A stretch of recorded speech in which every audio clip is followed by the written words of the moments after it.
தம்பி, சர்ச்சுக்கு போயிட்டு வந்தாதான் மனசுக்கு நிம்மதியா இருக்குப்பா. ஆமாண்ணே, சர்ச்சுக்கு போகும்போது இருக்கிற சந்தோஷத்தை விட கடைசியில் பாஸ்டர் இன்னும் 5 நிமிஷத்துல முடிக்க போறேன்னு சொல்லுவார்ல, அப்போ இருக்க ஒரு சந்தோஷம் அதை அளவிடவே முடியாதுண்ணே. என்னப்பா தம்பி இப்படி சொல்ற?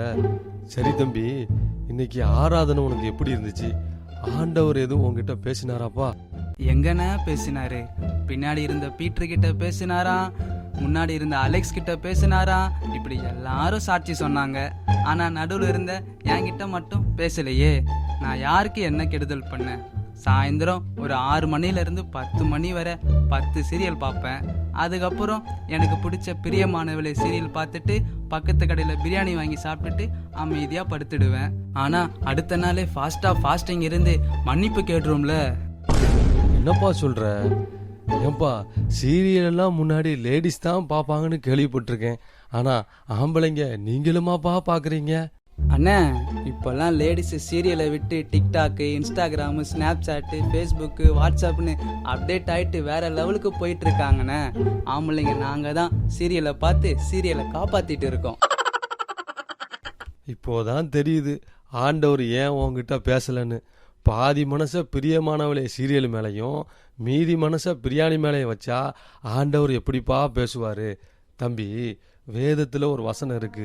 உன் தேவனாகிய கர்த்தரை முழு இருதயத்தோடும் முழு ஆத்மாவோடும் முழு மனதோடும் முழு பலத்தோடும் அன்பு கூர்ந்து ஆராதனை செய்வாங்கன்னு இருக்கு தம்பி. இன்னொரு வசனம் கூட இருக்கு தம்பி, இருதயத்தில் சுத்தமுள்ளவர்கள் பாக்கியவான்கள், அவர்கள் தேவனை தரிசிப்பார்கள் என்று எழுதியிருக்கு தம்பி. ஆனா நீயோ பரிசுத்தம் ஆலயத்துக்கு வர சொன்னா படுத்துட்டு 10 சீரியல் பார்த்துட்டு வரையே. இதுல பாஸ்டிங் வேற. இப்படி இருந்தா ஆண்டவர் எப்படிப்பா பேசுவாரு? எப்பவும் பேச மாட்டாரு. அண்ணா, இப்போ நீங்க சொன்ன அந்த வசனம்லாம் எந்த புக்ல இருக்கு? அடா பாவி, உன் கையில இருக்கிற பைபிள்ல தான்ப்பா இருக்கு. இத்தனை வருஷமா பைபிள் எடுத்து பிரிச்சு படிச்சதே இல்லையாப்பா நீ? எடுத்திருக்கண்ணே. தூக்கம் வரலன்னா பைபிளை எடுப்பேன். அப்போ வரும் பாருங்க ஒரு தூக்கம். அட அட அட பரலோகத்திலே பாய் போட்டு படுத்தா போல இருக்கும். நீ எல்லாம் 20 வருஷம் விசுவாசி, வெளியே சொல்லாதப்பா. அண்ணே, கவுண்டிங்க தப்பா சொல்லாதீங்க. 20 இல்ல 22 வருஷம் விசுவாசி. இதுல ஒன்னும் குறைச்சல் இல்ல. சரி வா, எத்தனையோ அழிந்து போகிற ஆத்துமாவுக்கு இயேசுவை பத்தி சொல்லுவோம் வா.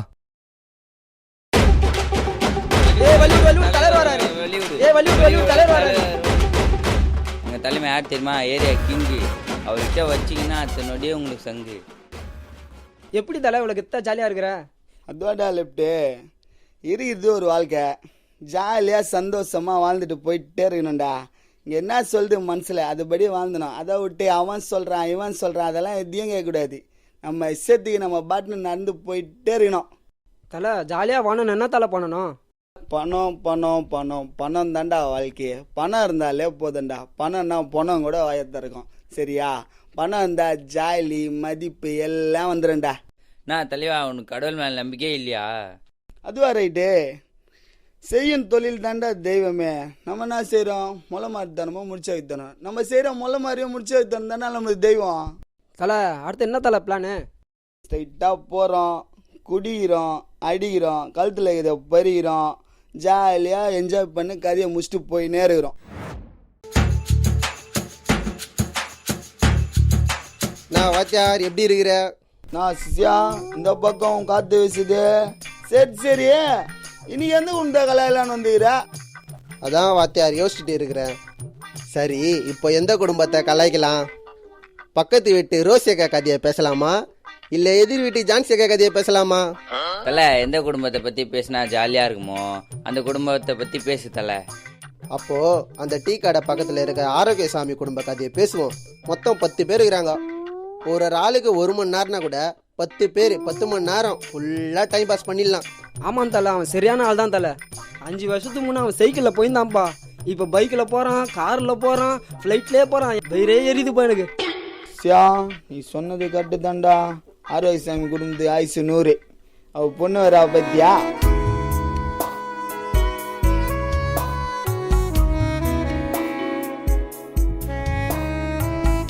தலை, அவ சூப்பர் ஃபிகர் தலை. டேய், அவளே மூஞ்சி சரியில்லைன்னு முக்காடு போட்டு போறா. ஓ, இதுதான் அவ முக்காட்டு போட்டுன்னு போறாளா? இது தெரியாம போச்சு. டேய் நம்ம பர்ஃபெக்ட் பாவியை கூப்பிடுங்கடா. தலை அவர் வர டைம் தான் தலை.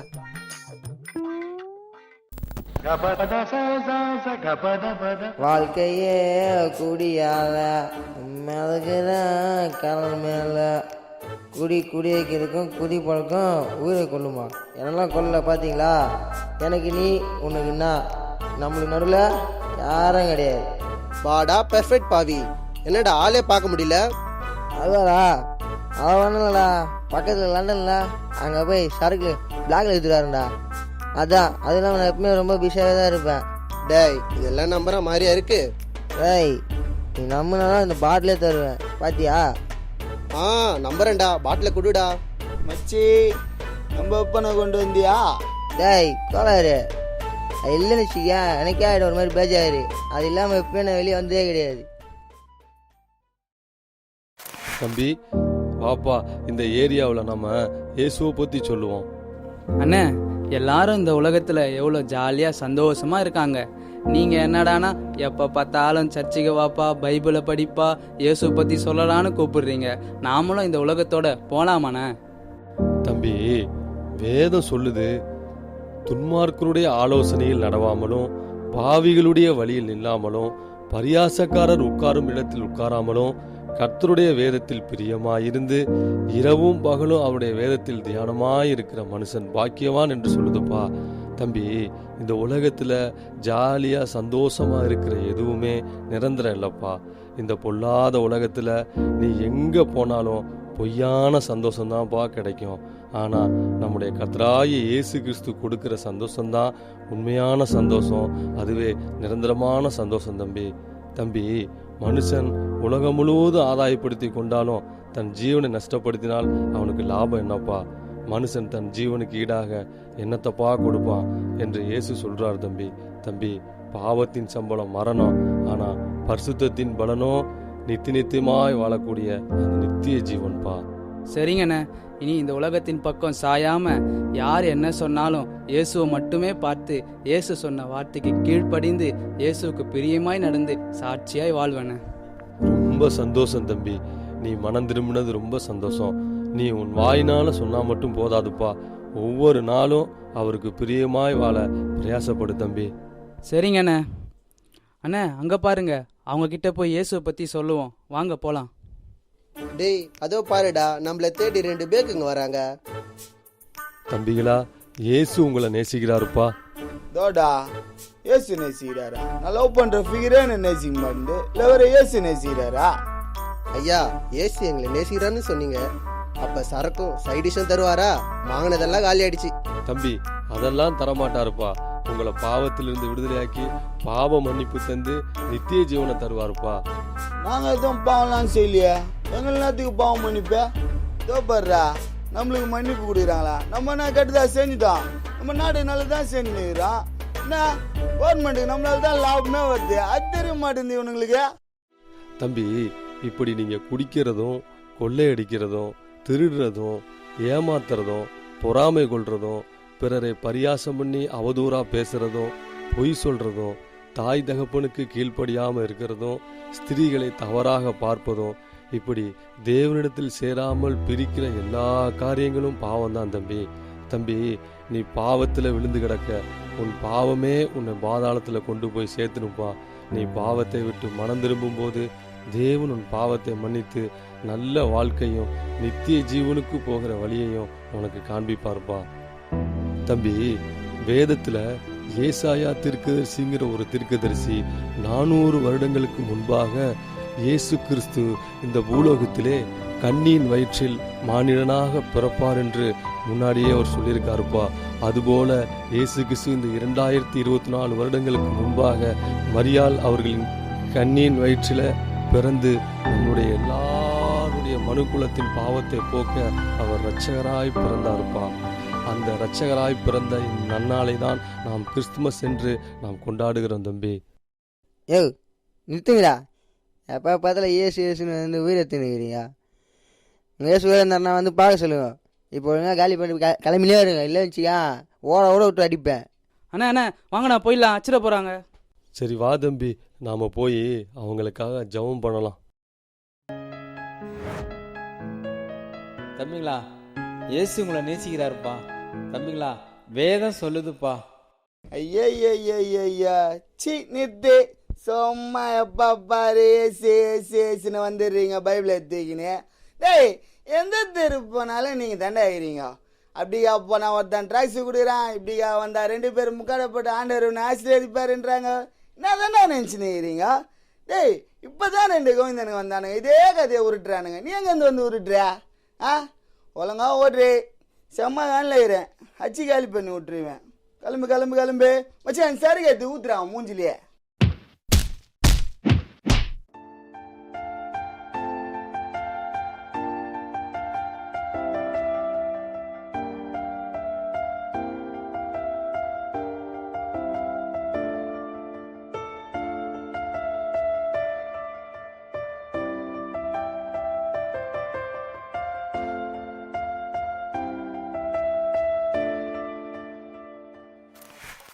சரி, டேய் சரக்கு ஊற்றுங்கடா, குடிப்போம்.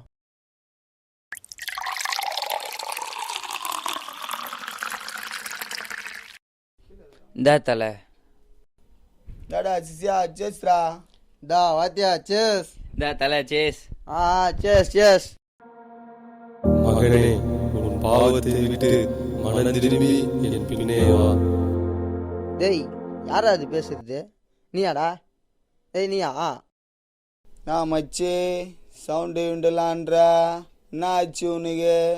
மம்மி இல்லை மம்மி, ஏதோ குரல் ஒன்று சத்தமாக கேட்டுச்சு மம்மி. டேய் அதெல்லாம் ஒன்றும் இல்லைடா, சீக்கிரம் குடிடா, கிளம்புவோம். சரிடா. மகனே, உன் பாவத்தை விட்டு மனம் திரும்பி என் பின்னே வா. டேய் மச்சி, என்னடா மறுபடியும் அதே குரல் சத்தமாக கேட்குது? உங்களுக்கு என்ன கேட்டுச்சாடா? டேய் எந்த குரலே கேட்கலடா, ஏன்டா தொல்லை பண்ணுற குடிக்க வந்த இடத்துல? குரலு கேட்குது, அது கேட்குதுன்னு. கிளம்புடா, வாடா, டைம் ஆயிடுச்சு. சரி மாமே, நாளைக்கு பார்ப்போம். யார் பேசுனதே தெரியலையே, மட்டமான சரக்கு அடிச்சிருக்கோமா என்னன்னு தெரியலையே. சரி பார்ப்போம். மகனே, உன் பாவத்தை விட்டு மனம் திரும்பி என் பின்னே வா. ஐயோ, யாரா அது? திரும்ப அதே சத்தம் நின்று இருக்கு. ஒருவேளை கடவுளா இருப்பாரோ? மகனே, நான் உன்னுடைய பாவங்களையும் இந்த உலகத்தில் உள்ள எல்லா மனுக்குலத்தின் பாவங்களையும் மன்னித்து ரட்சிக்கவே இந்த பூலோகத்தில் நான் பிறந்தேன். என்னையா மன்னிப்பீங்க? நான் பாவி ஆண்டவரே, நான் பாவி. என்னையும் மன்னிப்பீங்கன்னா என்ன மாதிரி அநேக பாவிங்க இந்த உலகத்தில் எவ்வளோ பேர் இருக்காங்க. நான் அவங்ககிட்டயும் உங்களை பற்றியும் உங்களோட அன்பை பற்றியும் சொல்லுவேன் ஐயா. மச்சான், எனக்கு ஒரு குரல் கிடைச்சுன்னு சொன்ன பத்தியா, அது வேற யார் குரலும் இல்லைடா, அந்த இயேசு கிறிஸ்து தேவன் அவரோட குரல் தான்டா. அவர் என்னை தேடி வந்து என்கிட்ட பேசினாரா. நம்மளோட பாவத்திலிருந்து மீட்டெடுக்க நம்முடைய பாவங்களையும் அக்கிரமங்களையும் அவர் சுமந்து கொண்டார். நீங்களும் உங்கள் துன்மார்க்கத்தை விட்டுட்டு பரியாசத்தை விட்டுட்டு மனம் திரும்பி இந்த இயேசு ஏற்றுக்கொள்ளுங்கடா. அவர் நமக்காக புதிய வாழ்க்கையும் நித்திய ஜீவனையும் வச்சிருக்காருடா. டேய் என்னடா இப்படி மாறிட்ட? நீயாடா இப்படி பேசுற? உனக்கு இந்த அளவுக்கு அறிவு இல்லையடா? எங்களை விட மகா கொடுக்காரனாச்சடா நீ. ஆமாண்டா, இந்த இயேசுல என்னோட பாவத்திலிருந்து விடுதலையாக்கி எனக்கு ஒரு புது மனுஷனான் ஒரு பாக்கியத்தை கொடுத்துருக்காருடா. நீங்களும் இயேசுவிடம் வந்து பாருங்கடா. அவரை போல அன்புள்ள தேவனை நான் பார்த்ததே இல்லைடா. என்னடா வளர்ற? இப்போ பாரு, அவரை வச்சு கை மேல போட்ட போறேன் பாரு. என்னடா கை இழுகுது? டேய் மச்சான், வாடா ஹாஸ்பிட்டல் கூட்டிட்டு போவோம், மூச்சு பேச்சே இல்லடா. அதெல்லாம் வேணாண்டா, நம்ம தேவன்கிட்ட கேட்போம். அவர் மனம் உருகுகின்ற தேவன்றா. அவர்கிட்ட நம்ம ஜெபம் பண்ணோன்னா அவர் கண்டிப்பாக இவனை காப்பாற்றுவார்றா. ஏசப்பா, நான் எவ்வளோ பாவம் பண்ணிட்டு எனக்கு தெரியும் ஏசப்பா. நான் உங்ககிட்ட ஜெபம் பண்ணணும் தான் எனக்கு ஆசை, எனக்கு ஜெபம் பண்ண தெரியாது ஏசப்பா. ஏசப்பா, உங்கள் அன்பை நான் ருசிச்சிட்டேன் ஏசப்பா. அதே போல் இவங்களும் உங்கள் அன்பை தெரிஞ்சுக்கணும் ஏசப்பா. மனது உருகி அவனை காப்பாற்றுங்க ஏசப்பா. டேய் மச்சான், நீ சொன்னது கரெக்டு தான்டா. கண்ணை கட்டணும்னு அப்படியே ஒரே கருப்பு நிறமா ஃபுல்லா கருப்பா தெரியுதுடா. ஒரே அக்கினி மயமா இருக்குதுடா. அப்படியே இழுத்துட்டு போறாங்கடா எல்லாரையும். எந்த இடமே தெரியலடா. ஒரு பெரிய தீச்சட்டில எண்ணெய் அப்படியே கொதிக்குதுடா. அதுல ஒருத்தரா லைனா நின்று உள்ள ஒருத்தரா போட்டுட்டே இருக்கிறாங்க. ஒரே சத்தம், அப்படியே அழுகுற சத்தம். அப்படியே காப்பாத்துங்க காப்பாத்துங்க, காதெல்லாம் வலிக்குதுடா, என்னையெல்லாம் கேட்கவே முடியலடா. அந்த இடத்துல என்னால இருக்க முடியலடா. ஒரு 2 நிமிஷம் கூட ஆகலடா, அதுக்குள்ள அதை கண்ணில் பார்த்தா மாதிரி ஆயிடுச்சு. என்னன்னு தெரியல, முழிச்சு பார்த்தா நீங்க இருக்கிறீங்க. நான் எங்கேயோ போயிட்டோன்னு நினைச்சேன்டா. திடீர்னு ஒரு கரம் எங்க இருந்து வந்ததுன்னே தெரியலடா, என்னை அப்படியே தூக்குச்சு. அப்படியே மெல்ல மெல்ல என்ன தூக்கணும்னோ அப்படியே என்னோட சுவாசம் வெளியே வந்ததுடா. டேய், நீ போய் பார்த்தேன்னு சொன்ன பத்தியா, அதே தான்டா நானும் பார்த்தேன். அது நரகம்டா. இன்னொரு கரண் தூக்குச்சின்னு சொன்ன பத்தியா, அதே கரண் தான் என்னையும் தூக்குச்சு. அது யார் தெரியுமாடா? இயேசுவோட கரண்டா அது. டேய், நீங்க சொல்றத பார்த்தா எனக்கெல்லாம் பயமா இருக்குடா. மச்சான், என்னையும் மன்னிச்சிடுறா. நானும் நிறைய பரியாசம் பண்ணியிருக்கேன்டா. என்னையும் இந்த ஏசி ஏற்றுக்கொள்வாராடா? இதை தாண்டா உங்கள்கிட்ட ஆரம்பத்தில் சொல்ல வந்தேன். பாவத்தை மன்னிக்க வந்த ஒரே தேவன் நம்ம இயேசு தான்டா. சரிடா, நாங்களும் மன்னிப்பு கேட்டு ஆண்டவர்கிட்ட உத்தரவாயிடுறோம்டா. ஆண்டவரே, எங்களை மன்னிப்பீங்கல்ல, எங்களையும் மன்னிங்க ஆண்டவரே. நாங்களும் எவ்வளோ பாவம் பண்ணிட்டோம். சொர்க்கம் நரகம் இதெல்லாம் இருக்குதுன்னு நம்பாமலே இருந்தேன். ஆனால் இப்போ தான் தெரியுது ஆண்டவரே, சொர்க்கம்னா என்ன, நரகம்னா என்னன்ட்டு. எங்களையும் மன்னிச்சு எங்களுக்கும் புது வாழ்வு தந்தீங்களே, அதற்காக நன்றி ஆண்டவரே. உங்களை அறியாமல் இருந்திருந்தா நரகத்துக்கு போயிருப்பேன் ஆண்டவரே. ஆனால் நீங்கள் என்ன அறிஞ்சதுனால எனக்கு நித்திய ஜீவன் கிடைக்கும்னு சொல்லிட்டு நம்புகிறேன் ஆண்டவரே. நன்றி ஆண்டவரே. ஏசு சொல்றவங்களே நிறைய பரியாசம் பண்ணி பேசியிருக்கேன்ப்பா. இனி நான் பரியாசம் பண்ணி பேச மாட்டேன்ப்பா. இதெல்லாம் பார்த்த பிறகு நீங்க உண்மையான தெய்வன்னு உணர்ந்துட்டப்பா. நன்றி அப்பா, நன்றி அப்பா. சரிடா, வாங்க நம்ம போயிட்டு நம்மள மாதிரியே பாவப்பட்டவங்களுக்கு இருக்கிறவங்க எல்லாருக்கும் இயேசுவோட அன்பை பற்றி சொல்லுவோம்டா. போகலாம் வாங்க. நீர்கால்கள் ஓரம் நடப்பட்டு என் காலத்தில் கனியை கொடுப்பே, இலையுதிரா மரம் போல் இருப்பேன், நான் செய்வதெல்லாம் வாய்க்க செய்வி. உம் வேதத்தில் பிரியம் கொண்டு அதை ராப்பகல் தியானிப்பதா, உம் வேதத்தில் பிரியம் கொண்டு அதை ராப்பகல் தியானிப்பதா. கர்த்தர் மேல் நம்பிக்கை வைக்கும் மனுஷன் கர்த்தரை நம்பிக்கையை கொண்ட மனுஷன் கர்த்தர் மேல் பாரத்தை வைத்து விட்டே, அவரே என்னை ஆதரிப்பார்.